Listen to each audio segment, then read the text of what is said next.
अस्सलाम वालेकुम जी, मुझे कहते हैं साइमा। उम्मीद है आप सब लोग खैर खैरियत से होंगे। मैं भी ठीक ठाक अल्हम्दुलिल्लाह। 2-4 व्लॉग्स पहले इसी तरह से एक वीकेंड की सुबह थी, मैं ना आलू का पराठा बना रही थी, तो मुझे ना एक कमेंट आया कि बाजी पराठा तो गोल बनाना सीख लें। तो बहन अब ये पराठा जो है इसको आप देखें और आप इसको हर एंगल से किसी के भी मुंह के साथ मेच लें, पराठा गोल ही निकलेगा। क्या ख्याल है? तो एक और वीकेंड, एक और खूबसूरत सुबह, एक और पराठा, एक और चाय का कप, एक और ऑमलेट। लेकिन जो बात है ना वो बिल्कुल नहीं है इस दफ़ा। बहुत सारे मुझे कमेंट्स आ रहे थे कि मैं यहाँ के एजुकेशन सिस्टम पे बात करूँ, बच्चों की एजुकेशन, बच्चों की स्कूलिंग और वो सारी चीज़ों के ऊपर बात करूँ कि कोई कनाडा में नया आ रहा है, उसके लिए और बहुत सारी चीज़ें हैं जो उसने फ़िगर आउट करनी है। रोज़गार फ़िगर आउट करना है, जॉब फ़िगर आउट करनी है, कमाना, घर फ़िगर आउट करना है, रहना कहाँ है, बहुत सारी चीज़ें फ़िगर आउट करनी है। उसके साथ ये चीज़ भी फ़िगर आउट करनी है कि उनके बच्चों ने स्कूल जाना है, शुरुआत कहाँ से करनी है, करना क्या है। पूरा देखिएगा वीडियो को एंड तक। और अगर तो आप चैनल पे नए हैं तो मैं आपको बता दूं कि आम तौर पे मेरे चैनल पे लोग मेरी वीकेंड की रूटीन देख रहे होते हैं, मैं जो कुछ भी कर रही होती हूँ। आम तौर पे आप लोग मुझे अपनी रूटीन की ग्रॉसरी वगैरह करते देखेंगे, और अगर कोई मैं किसी गेट टुगेदर पे, किसी छोटे मोटे फंक्शन पे, कहीं पे मैं गई हूँ, आपको वो भी दिख जाता है। लेकिन वीडियो को एंड तक ज़रूर देखिएगा, क्योंकि इस वीडियो के एंड पे मैं कहीं जा रही हूँ और बहुत ही मज़े की एक्टिविटी होने वाली है वहाँ पे। ठीक है, तो ये वॉलमार्ट कुछ शॉपिंग वगैरह करने आई हूँ। ज़्यादा टाइम नहीं आपका लूँगी शॉपिंग में, क्योंकि शॉपिंग आपने बहुत सारे व्लॉग्स में 20 दफ़ा देखी हुई है, आलू प्याज लोगों को ख़रीदते हुए। That's not my topic. मैं चाहती हूँ मेरी वीडियो कोई देखे तो उससे कुछ ना कुछ सीख के, कुछ ना कुछ उसको कोई ना कोई नॉलेज हासिल हो और वो नॉलेज लेके निकले। नॉलेज है जी आज कि कनाडा में चाहे आप किसी भी वीज़ा स्टेटस में आए हैं, सिवाय विज़िट वीज़ा के, आपके बच्चों ने स्कूल कैसे जाना है। थोड़ा सा मैं यहाँ पे एजुकेशन सिस्टम पे बात करूँगी कि एजुकेशन सिस्टम कैसा है। एजुकेशन सिस्टम पे बहुत ही छोटी सी बात करूँगी कि यहाँ पे क्रिएटिव थिंकिंग टाइप का एजुकेशन सिस्टम है। यहाँ पे बच्चों को सिनेरियो दे दिया जाता है कि ये सिनेरियो है, और उनको ऐसा बनाया जाता है कि थिंक आउटसाइड द बॉक्स, कि आप लोग खुद सोचो, खुद फिगर आउट करो, खुद चीज़ों को ट्रबल शूट करो। यहाँ पे बिल्कुल भी रट्टा सिस्टम और बहुत ज़्यादा होमवर्क सिस्टम नहीं है। तो खैर एजुकेशन सिस्टम तो मैं टू बी ऑनेस्ट मैं आपको बताऊं, मुझे यहाँ का एजुकेशन सिस्टम बच्चों का बहुत पसंद है। अब मैं थोड़ा सा यहाँ पे आपसे स्कूल्स की बात करूँगी कि स्कूल की कौन कौन सी टाइप्स हैं, किस किस तरह के स्कूल हैं यहाँ पे जी जनाब। स्कूल हैं बोर्ड, कोई भी बोर्ड ऑफ एजुकेशन। अगर आप अल्बर्टा में आ रहे हैं, फ़र्ज़ करें आप कैलगरी आ रहे हैं, तो कैलगरी बोर्ड ऑफ एजुकेशन, ठीक है, Edmonton board of education, Ontario का अपना बोर्ड होगा। आप जिस भी सूबे में जा रहे हैं वो चीज़ मैटर नहीं करती, बोर्ड ऑफ एजुकेशन होता है, ठीक है। तो उसके अंडर स्कूल आते हैं पब्लिक स्कूल, बेतहाशा पब्लिक स्कूल हैं, गली गली, कूचे कूचे, जगह जगह, बहुत ज़्यादा, हर इलाके को एक पब्लिक स्कूल तो ज़रूर लगता है। इसके अलावा यहाँ पे जो दूसरी स्कूल की कैटेगरी है वो भी बोर्ड के अंडर ही आती है, उसको कहा जाता है TLC। फ़र्क क्या है दोनों में अभी बताती हूँ आपको, कहाँ से शुरुआत करनी है, क्या करना है, ठीक है। इसके अलावा जो एक स्कूल की कैटेगरी आती है उनको कहा जाता है चार्टर्ड स्कूल या प्राइवेट स्कूल्स। अब प्राइवेट स्कूल्स में इस्लामिक स्कूल्स भी आ जाते हैं, अगर आप अपने बच्चों को इस्लामिक स्कूल्स में भेजना चाहते हैं, वो भी ऑप्शन है, ठीक है। सबसे पहले मैं प्राइवेट की बात करके वो वाला मामला ख़त्म कर दूंगी कि आमतौर पे प्राइवेट स्कूल की फ़ीस होती है, जैसे इस्लामिक स्कूल हैं, ओंटारियो में भी हैं, अल्बर्टा में भी हैं, हर जगह हैं, उनकी फ़ीस होती है और उनमें एडमिशन लेना भी थोड़ा सा मुश्किल होता है। अगर आपके 2 या 3 बच्चे हैं ज़रूर आप उनके नाम डाल दें, अगर आप फ़ीस अफोर्ड करते हैं उनकी, ठीक है। तो एक बच्चे का नाम पहले निकलेगा, सबका नहीं निकलेगा इकट्ठा। उस एक बच्चे को भेज दें, उसके बाद जो बाकी सिबलिंग्स हैं ना उनको भेजना बहुत आसान होता है, वो कोई मुश्किल काम नहीं है, ठीक है। वो तो एक प्राइवेट हो गए या चार्टर्ड स्कूल्स हो गए यहाँ पे।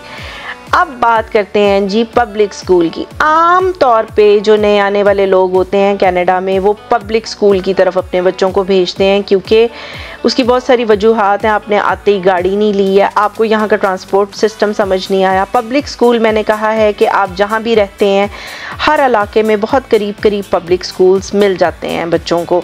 तो सबसे बड़ी वजह यही होती है ज़्यादातर पेरेंट्स की बच्चों को पब्लिक स्कूल में भेजने की, क्योंकि वो कन्वीनियंस होती है। और आप नए आए हैं, आपके नए आने के हिसाब से वो एक वक्त की डिमांड भी समझ लें, ठीक है।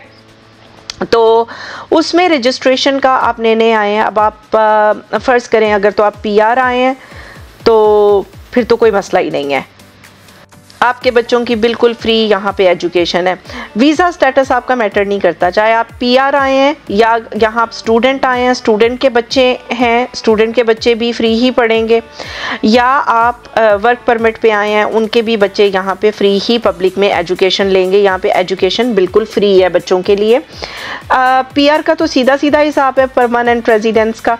स्टूडेंट्स का ये है कि स्टूडेंट कम से कम 2 साल के यूनिवर्सिटी कोर्स में एनरोल होना चाहिए। अगर स्टूडेंट के बच्चे ने फ्री पढ़ना है तो 2 साल के लिए उनका कम से कम कोर्स में एनरोल होना चाहिए। और स्कूल जो बोर्ड है ना, बोर्ड ऑफ एजुकेशन, वो देखेंगे कि आपने अपनी एज अ स्टूडेंट पेरेंट ने अपनी फ़ीस मुकम्मल तौर पे की है या नहीं, या और अपने यूनिवर्सिटी का लेटर वगैरह आपको एविडेंस के तौर पे दिखाना पड़ेगा, फिर आपका बच्चा फ्री एनरोल हो जाएगा स्कूल में। तो वर्क परमिट का भी यही है कि जो वर्क परमिट वाले हैं उनके जब वो एयरपोर्ट पे एंटर होते हैं ना, कनाडा में एंटर होते हैं वर्क परमिट पे, और उनके कंपनिंग बच्चे हैं उनके साथ कोई, या उनकी फैमिली भी है साथ, या फैमिली बाद में भी आ रही है, तो एयरपोर्ट पे ही एक स्टडी परमिट बच्चों के लिए इशू हो जाता है। तो आमतौर पे वो परमिट देखा जाता है, बोर्ड ऑफ एजुकेशन जो है ना वो उसको एज एन एविडेंस देखती है। ठीक है, ये बात तो हो गई क्लियर। अब शुरुआत कहाँ से करनी है, एडमिशन कैसे लेना है? सीधी सी बात है, अगर तो आप एल्बर्टा में हैं तो cbe.alberta.ca, चूँकि मैं अल्बर्टा से बोल रही हूँ, मैं अल्बर्टा के बारे में बात करती हूँ। ठीक है, इसी तरह से पूरे कनाडा में गिव और टेक रूल्स जो हैं वो मिलते जुलते ही हैं, कोई इतना ज़्यादा फ़र्क नहीं है रूल्स में। ठीक है, आप उनकी वेबसाइट पे जाते हैं, रजिस्ट्रेशंस में जाना है, आपने न्यू स्टूडेंट में जाना है। अब अगर आपका बच्चा केजी में जा रहा है, किंडरगार्टन में बिल्कुल फ्रेश जा रहा है, तो उसका सेक्शन अलहदा है, लेकिन अगर आपका बच्चा ग्रेड 1 से लेके ग्रेड 12 तक है उसका अलहदा सेक्शन है। आपने फॉर्म फिल कर देना है, आपको उनकी कॉल आ जाएगी। ठीक है, अगर तो कोई पेपर मिसिंग होगा जो आपने रजिस्ट्रेशन फिल की है तो वो आपसे मांग लेंगे, तो उनकी आपको कॉल आ जाएगी, बच्चे को बुलाया जाएगा, उसका स्कूल जो है बच्चे का थोड़ा बहुत असेसमेंट करेगा, टेस्ट लेगा, जो उनका स्टैंडर्ड प्रोसीजर है। इसके अलावा जो है वो वेलकम सेंटर पे बच्चे का इंग्लिश लैंग्वेज टेस्ट भी होगा, वो भी आपको सारा जब उनकी कॉल आएगी एक्सप्लेन कर दिया जाएगा। अब इंग्लिश लैंग्वेज टेस्ट होता तो है, लेकिन अगर कोई दूसरे एशियन कंट्रीज से या कहीं से कोई आ रहा है तो ज़रूरी नहीं, वो ये नहीं है कि एडमिशन नहीं मिलेगा। यहाँ पे बच्चों की एजुकेशन कंपलसरी, एडमिशन मिलेगा ही मिलेगा। और आम तौर पे जो यहाँ पे एडमिशन मिलता है वो बच्चे की एज के मुताबिक मिलता है। फ़र्ज़ करें कि अगर आपका बच्चा वहाँ से पाकिस्तान से ग्रेड 5 से आ रहा है तो यहाँ पे उन्होंने एज देखनी है कि उसकी एज कितनी है। हो सकता है वो उसको यहाँ पे ग्रेड 4 से स्टार्ट करें, वहाँ पे आपका बच्चा शायद 1 साल आगे हो। तो अब बात करते हैं जी टीएलसी स्कूल्स की।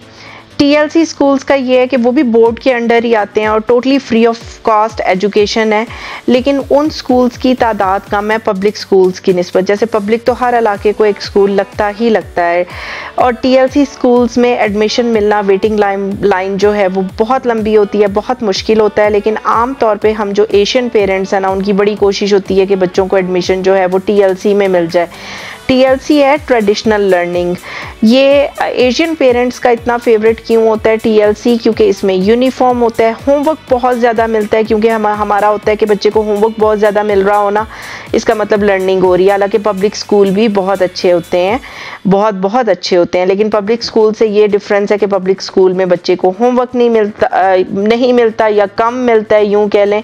टीएलसी में बहुत ज़्यादा मिलता है, और टीएलसी में यूनिफॉर्म होता है, लाइक एक मोर ऑर्गेनाइज्ड लर्निंग जिसे कहा जाता है। लेकिन बहुत सारे न्यू कमर्स जो हैं उनके लिए शुरू में वो सेटल नहीं होते।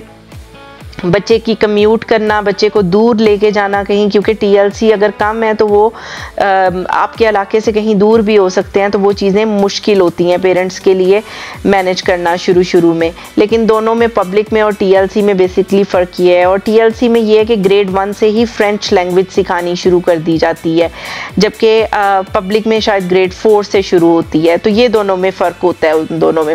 लेकिन अगर वो आपकी प्रेफरेंस है तो ज़रूर वेटिंग लिस्ट में आप अपने बच्चे का नाम डालें।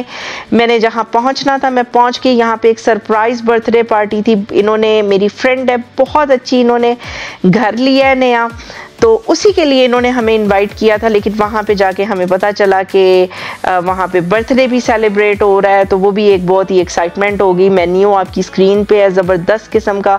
अगर आप मेरे व्लॉग्स देखते हैं तो आपको पता है कि कैनेडियन पाकिस्तानी मेन्यू बहुत बड़ा रखते हैं। हमें यहाँ पे किसी भी किस्म की हेल्प नहीं होती, लेकिन फिर भी हम जो है ना वो बहुत सारी डिशेस बनाते हैं आमतौर पे। ज़बरदस्त किस्म का खाना था। उसके बाद जो एक्टिविटी शुरू हुई ना जनाब, ये लूडो। एक अरसे के बाद मैंने लूडो को हाथ लगाया। ये येलो कलर की जो गुटियां हैं ना, ये मेरी हैं, और ये जो बाकी सारे लोग बैठे हैं ना, इन्होंने कम अज़ कम 10 दफ़ा मेरी गुटियां फुड़ूंगी हैं। वापस वो अपने घर आई हैं। जब कोई देखता था मेरी 3 अंदर बैठी होती थी, एक बाहर निकली होती थी, उस एक को भी बेचारी को फुड़ूंग पड़ंग के अंदर कर देते थे। और मैंने हर दफ़ा इंतहाई सब्र से बस यही कहा है, कोई बात नहीं, कोई मसला नहीं, गेम अभी चल रही है ना, देखते हैं ना क्या बनता है। इसी तरह मैं करती रही। करते करते मेरी चारों की चारों निकली हैं, और फिर उन्होंने एक की तई फेर दी है। देखें अब इस वक्त येलो नहीं पड़ी हुई, ये लोग आपस में लगे हुए हैं लड़ने।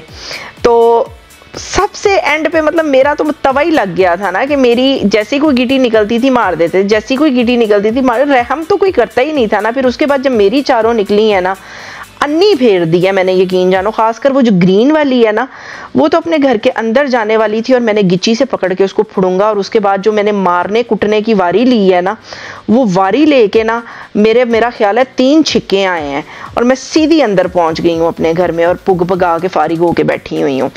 इसके साथ ही अगर आपको वीडियो अच्छी लगी है तो वीडियो को लाइक कर दें, ज़्यादा से ज़्यादा शेयर करें। चलो कनाडा को सब्सक्राइब करके मुझे इंस्टाग्राम पे भी फॉलो कर लें। दुआओं में याद रखिएगा। अल्लाह हाफिज़।